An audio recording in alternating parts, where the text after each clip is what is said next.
Alright guys, so today's video is about rebar steaks, right? I started out on rebar steaks, a lot of guys do because that's what's handy around the farm. You know, you can weld a washer or whatever on a piece of rebar and boom, you've got a steak.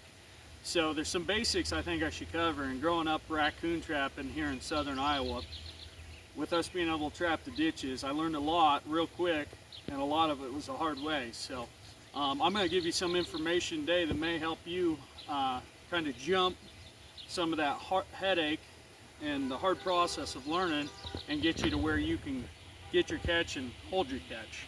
So, all right, let's start off first, guys. Here we got two different size steaks, right? They're both actually, I think both are 24-inch. One's a T-handle and one's a standard washer welded on the top, okay? They're different widths as well. This one's 3/8, this one's 1/2 inch. Now your girth is very important with your steak, and I'll show you why real quick. Okay, so, all right, with steaks, the thickness matters because when you get a catch, you're putting pressure on it. Now the thinner the steak, the more it vibrates when it pulls. It'll give it a vibration motion, which will slowly work your steak out quicker than if you've got a thicker one, right? Where it vibrates a little less and it's sturdier, so it'll stay down easier. Now, I've ran all different sizes, all different kinds of rebar steaks. I like 24-inch, the washer ones, okay? That's my favorite. And the reason I don't like the T-handle, and my dad showed me this, and he, as usual, he proved right. So when you're running these T-handles,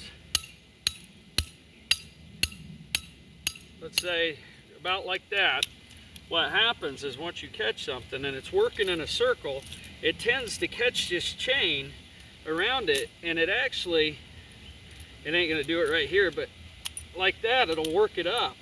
It'll actually work the steak out. The animal will, with the trap, using its leverage, catching the chain around the T-handle. So your steak will come out easier.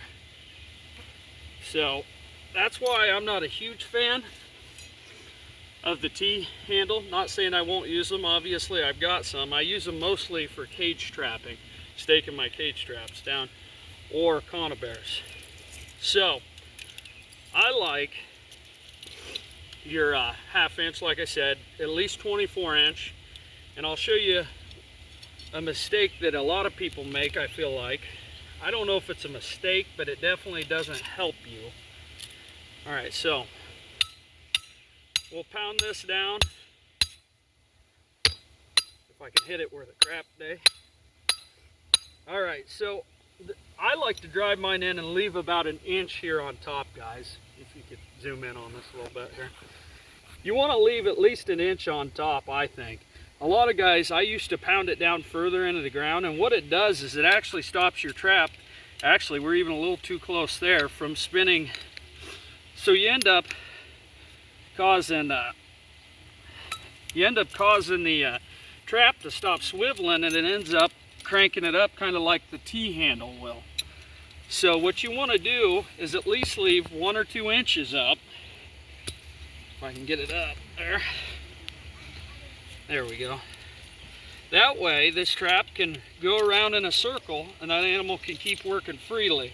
If you go down further, what you do is you clear out a hole right at the top of the steak, which ends up pumping your steak out a lot quicker.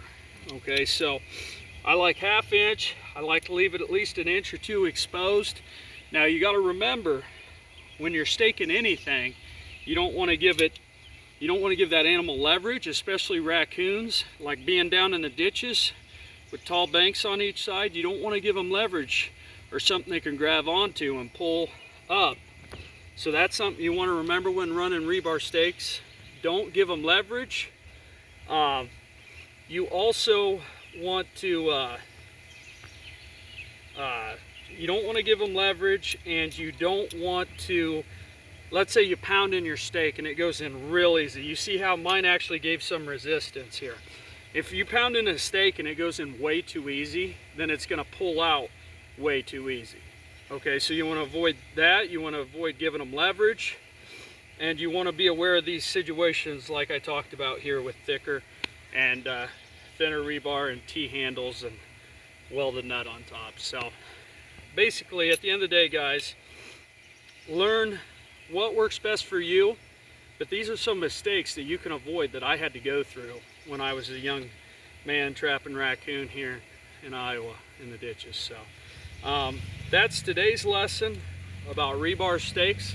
I hope this gives you a head start. And guys, let's keep our catches and use basic principles to make sure we do, okay? Thank you. Touch hands.